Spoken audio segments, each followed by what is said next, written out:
do disagree on what you said about affirmative action, because I feel like without that legislation, I don't think black people stand a chance. We had to create the legislation to even have a chance. And I don't know why you have faith that without that legislation, things will be fair or on equal footing for black people. I think that the right way to do this is actually ensure equality of opportunity, educational access at an early age, which, by the way, we don't have in this country, starting at an actual young age. How about doing that in a way that's agnostic to race? That way we prevent seeing one another on the basis of a color of our skin, but we actually solve the real inequalities that we have when it starts with inequality of opportunity, starting with education. So my view is, I think my approach is actually going to be more successful in lifting up more black Americans than have been the Lyndon Johnson approach of actually using race-based quota systems. All right, guys. So I want to react to the Breakfast Club interview with Vivek Ramaswamy, who is a GOP presidential candidate. Quite honestly, I got to keep it 100 with you guys. I mean, out of everybody in the GOP field, I think that Vivek Ramaswamy clearly is the smartest, okay? He's clearly the smartest. He's clearly the best at articulating his ideas. I do think that there's some questions about his actual government experience, but I don't think that that actually disqualifies him from being president of the United States. I think he's very smart. And if he doesn't win this time around, which he probably won't, then I would love to see him in some sort of government position and for him to run again. I think that the GOP desperately needs somebody like Vivek Ramaswamy, who's an articulate, smart tech guy that really believes in America's ideals.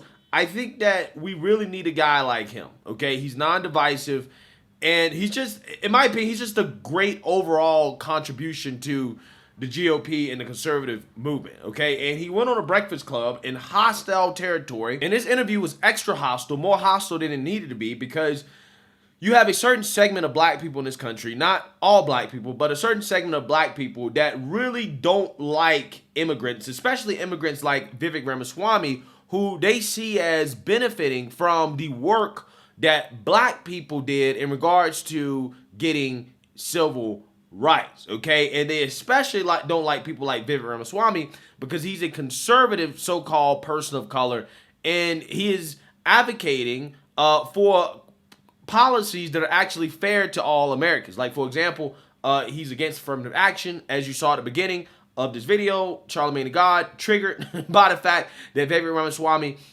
is against affirmative action because Charlamagne the God believes that all black people or all people of color benefit from affirmative action, when the truth is that a lot of so-called people of color don't need affirmative action because they're actually qualified, right? They got there based off hard work and merit. Like, for example, Vivek Ramaswamy, right? They can't stand people like Vivek Ramaswamy who they see as, again, immigrants that have benefited from the hard work of black people. Now, Vivek Ramaswamy is not an immigrant. He was actually born here in America. But again, the racists on the Breakfast Club don't really seem to know that. So anyways, I want to react to this segment where they're going to question Vivek Ramaswamy about his qualifications to be president.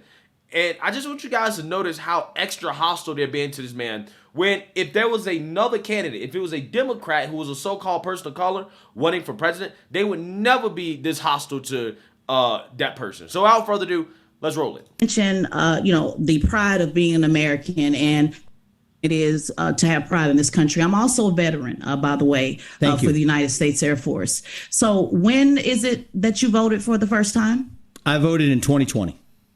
Okay, so you're how old again? I'm 37 years old. So for how many years you sat around and did not get involved at all in any civic engagement? Is that my understanding? A long time is the answer. And actually, that's what I wrote this book about. I'm not holding myself out as some sort of model. I'm actually offering myself as a self-reflection of my journey as a citizen to whom this country has given much, right? As an adult, when you have kids, it changes your perspectives. I'm very honest about that. Absolutely. Okay, no problem. So let's go deeper into the self-reflection. So you've sat around for, and sir, I'm being as respectful as I possibly can. Please don't take anything and you don't even have to be. And you don't even have to be. So take it off. Well, again, the fact that she said that tells you that she's not actually trying to be respectful, right? Just look at her tone. Look at the way she's framing this. You sat around and did nothing for years, right? Why do you think you could be president? You didn't do nothing. Clearly, there's some hostility here. Let's go. So you've been sitting around in the country that my ancestors built for. You see what I'm saying, guys? Right? This is exactly what I'm saying. You've been sitting around in the country that my ancestors built. Well, first and foremost, everybody's ancestors helped build this country, okay? I'm sick and tired of this conversation about who built the country. Everybody's ancestors helped build the country. I really don't know why this is such a hard concept to grasp, okay? People love talking about this to divide people.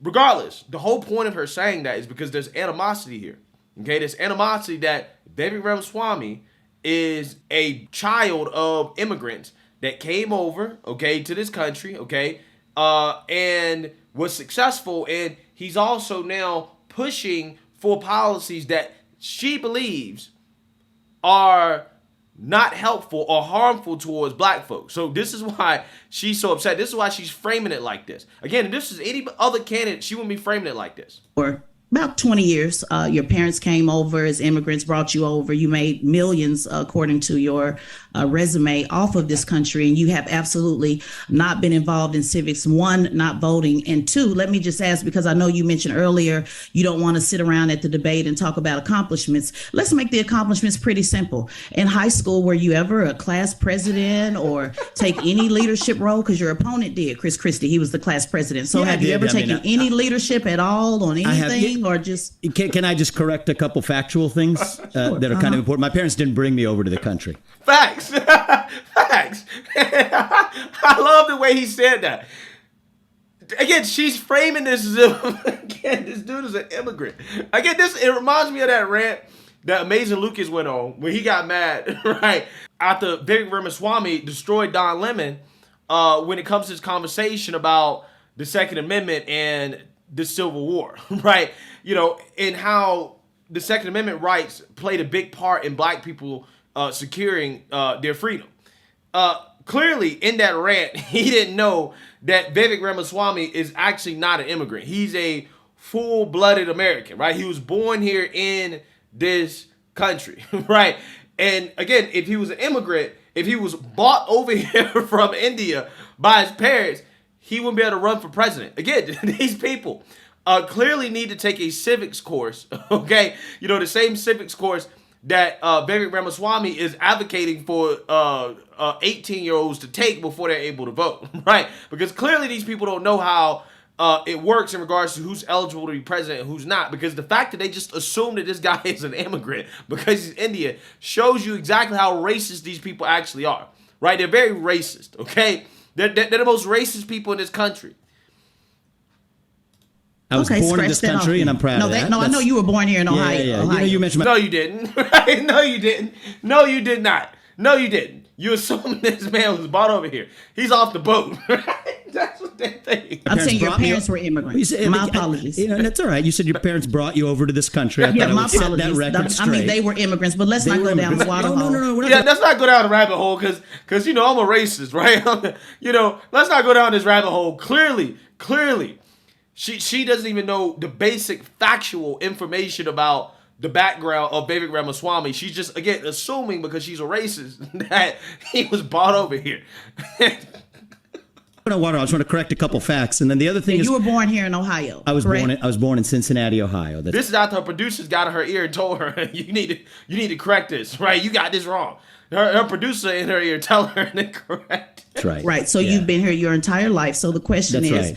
Did you take any leadership role in middle school, high school, class president? I did. I know you played tennis. What is it? Explain it to me. Bruh, why does this matter? Why does it matter what you did in high school? Again, this is not applying to college, right? This is you're talking about being president of the United States. I don't give a damn about what a presidential candidate for the United States did in high school. I don't care about that. I mean, again, this is just a silly question. This is pointless. I don't understand. Is it? Explain it to us. Student council. But, you know, I think that this is yes, I have held leadership roles over my life, but those don't qualify me to do what I'm doing now. Yeah, it kind of does. Okay, it kind of does. Well, I'm giving the test. I'm the test administrator. All right, there you go. So it kind of does, because when you go from saying I want to go to the highest office, and I'll tell you, I've led companies as well. Is the other leader? Right, the main leadership role I've played is and I want to talk about one early part of your premise that I also want to say, bring it to the country point. The other point, you use the word sitting around. You know, I'm not somebody who's saying I want the next generation, my kids' generation, to have more civic duties when they graduate from high school and college than I did when I did. That being said, I wasn't sitting around. I've developed medicines, 5 of which are FDA-approved products today, one of which is a life-saving therapy in kids, 20 of whom die by the age of 3 if they're not treated, 70% of whom now live lives of a normal duration. Another one for prostate cancer. So I don't apologize for making contributions. But right. Well, I don't want you to filibuster that because that's not the question that I asked. And it is the question that you asked. Right. You asked, what have he done? What type of leadership positions has he had? Right now, again, if you want to define a civic duty, okay, as having some government job or something like that, then I guess fine, maybe he hasn't done that. But I think what he has done, if he's to be believed, right, he's developed life-saving therapies for children. That's a lot more than most people. It's definitely a lot more than what this woman has accomplished, okay? Again, it's just funny. So much animosity in this interview for no reason. I don't consider, as a veteran, I'm talking about service. I'm not talking about what you did for profit. Yeah. I'm not talking about what you paid people to do with your company. I've not served the country because that means nothing to me. It doesn't mean nothing to her, right? Creating life-saving therapies means nothing to her. Means nothing to her. She hasn't been able to ask a question. She's been trying to ask a question, and you've been talking over her. I'm all ears. Her question is stupid. Her question is dumb. She's wasting time. We gave you the platform to let you say what you said. I'm all ears. No, I was just correcting a couple facts. She hasn't had a chance to ask a question yet. Every time she tries to ask a question, you've been cutting her off. Go ahead, Tess. I'm all ears. Right. So my question again is, your goal is to raise the standard, and you're saying you want people to believe in country and you want people to have civic engagement. And sir, I just find it very telling that you haven't had any civic engagement at all and haven't been at all. And when I say sit around, I don't mean you haven't done anything. I'm talking about in regards to service, because one thing about political office, the same way that you want to change how people look at politics and look at this country, I want to change how people look at politicians. And when I see that someone hasn't did anything at all to be of service to mankind, to take a leadership role. It's not good enough to just be on city student council. Were you a leader? All of that applies. Have you been able to get anybody in the room at any time, from a high school gymnasium to Ohio, Republican leadership there to now? Have you been able to get anybody in a room to believe in this vision? I don't agree with a lot of your vision statement, but I do know you've been going around having these discussions and getting everybody emotionally worked up to talk about vision and debate. But I want to get to the practical. You're trying to go from preschool to president of the United States. You're skipping over city council, county council, mayor, governor. You want to go straight to the top. So my question, is this a PR? Is this for the PR, the perception of reality? Or can you point to any leadership where you've been able to get people to believe in what you're talking about that they're not paid to do on any of these vision statements that you have? If not, then to me, it's a moot point, because you're holding a standard that you haven't met yourself. This might be the dumbest thing I've ever heard in my life. This woman is dense, okay? This woman is dense because by her standard, if you haven't served in the military or served in any government office, right, or you were the president of the Glee Club in high school, then you shouldn't be qualified to be president of the United States.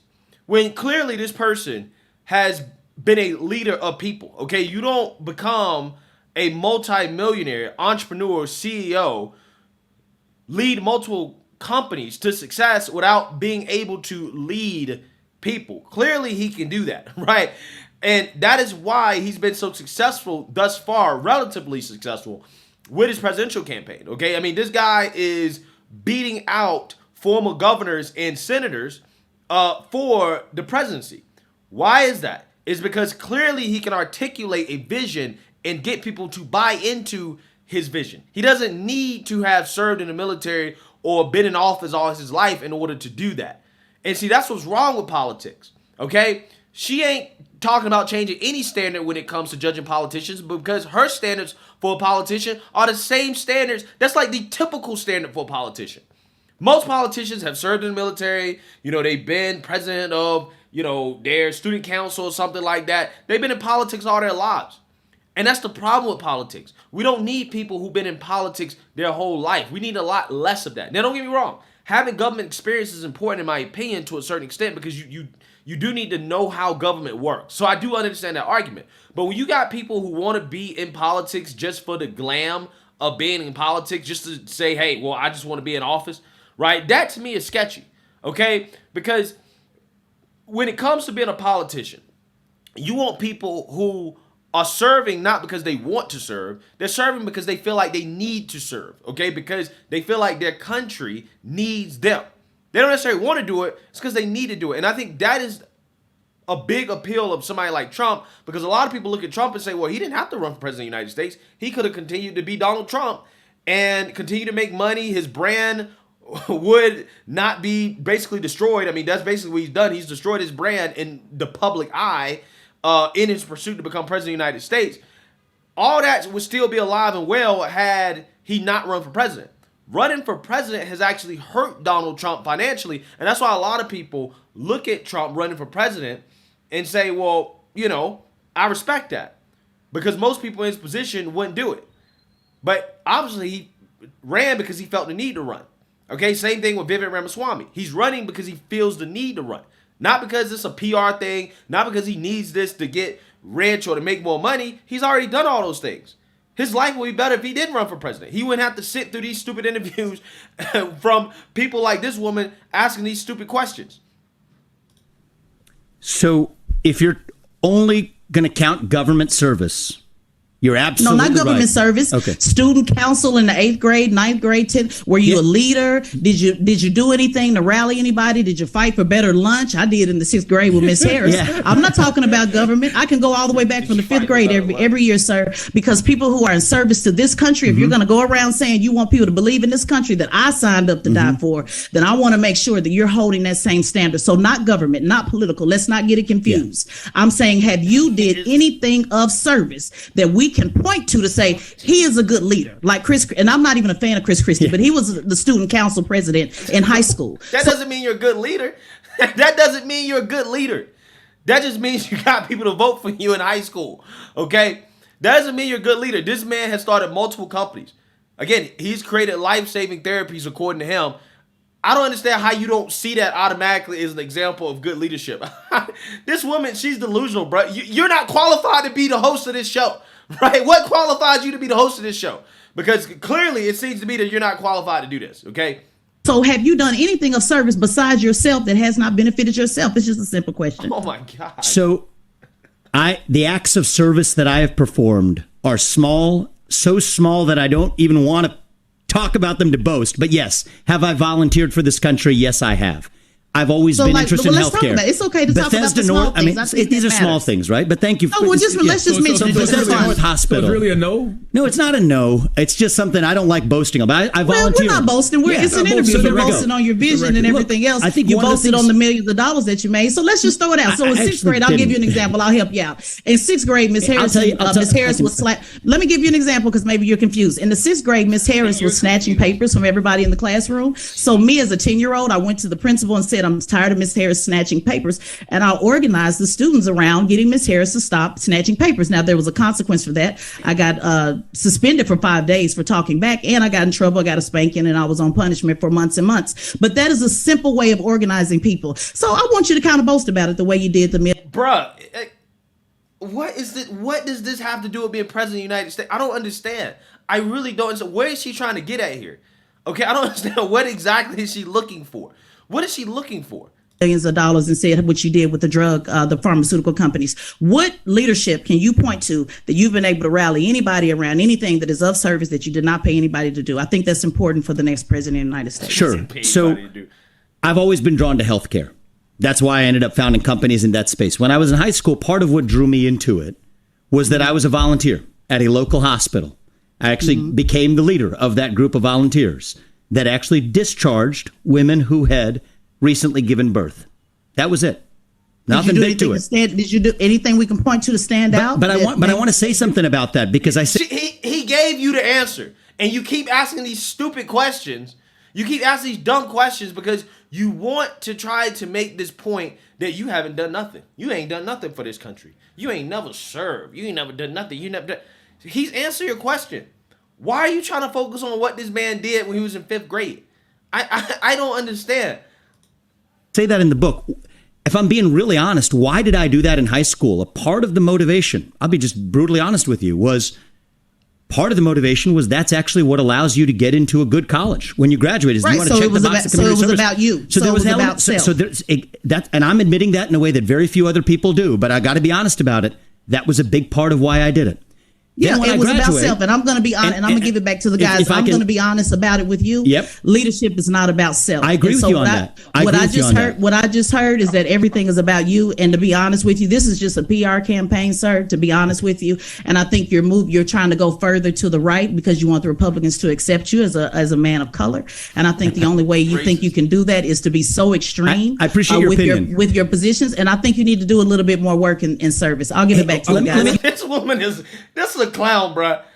She should be fired for this, right? She should be fired. This is the most unprofessional thing I've ever seen in my life.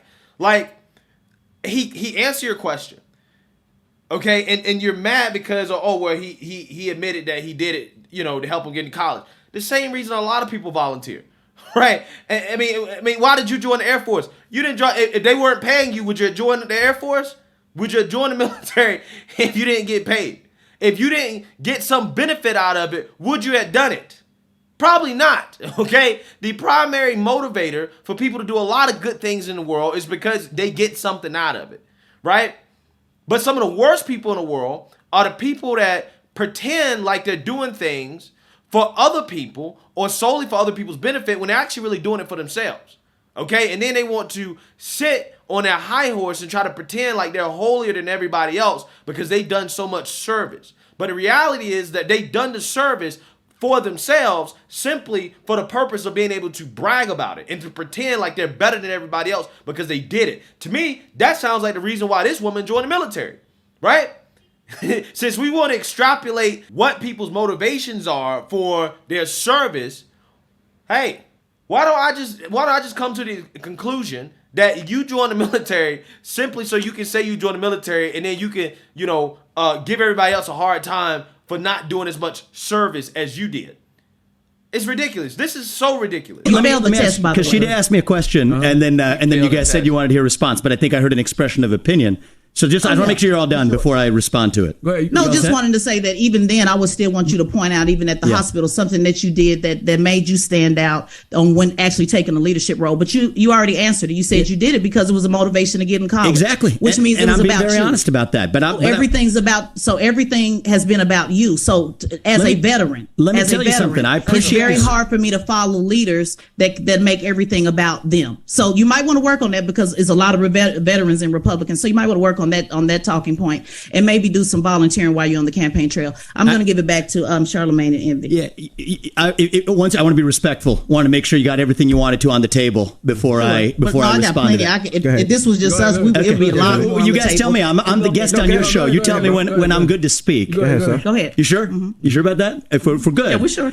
So I think there's a different worldview that we have. And I think the worldview is how one actually makes contributions in a country. I do not believe that there's a separate category of just if you're serving the country and then if you're acting in self-interest, that's somehow sinful or wrong. I reject that vision. To the contrary, I think capitalism is the best system known to man to lift people up from poverty. I deeply respect and I thank you for your service to this country. I'm grateful for it. I haven't served the country in the way that you have. But I think the way you get ahead in capitalism, how did I develop a multi-billion-dollar biotech company? It was by developing medicines that save people's lives. A lot of people say capitalism causes poverty. Yeah, I disagree with that. Okay. I disagree with that. I think that capitalism demands that you provide something to someone that helps them more than you're actually charging them for it. That's the only way. That's the a tried business and true model, way sir. That's not service. It is a business model. It's not, I'm not saying that's it's not service. I'm saying it's having an impact on society. An elected official is service. That's the disconnect. That's right. So now I'm moving on to there are phases of our lives where we do different things. Well, you're moving straight all the way up to President of the United States. I don't view it as a hierarchy. I don't view it as a hierarchy. I don't believe in hierarchies. The hierarchy is the way the bureaucracy works. I don't believe in so we have a difference in opinion. You also don't believe in service, and that's where we're having a disconnect. Well, I disagree with you on that. I just disagree with you on that. Yeah, dude, you see how disrespectful they was to this guy? I mean, for no reason. A hostility it's simply because he's a so-called person of color and he's not a Democrat. So you got this woman who thinks she's holier than thou because she served in the military. She thinks she's better than everybody else. Trying to tell this man that, well, you haven't done enough service to be president of the United States. It's just, it's down. I mean, it's disrespectful. It really is. But again, kudos to Vivek Ramaswamy for how he handled this, because he could have definitely went off the rails, right? He could have got mad. He could have went off on her, and he would have been justified for doing it, considering her tone.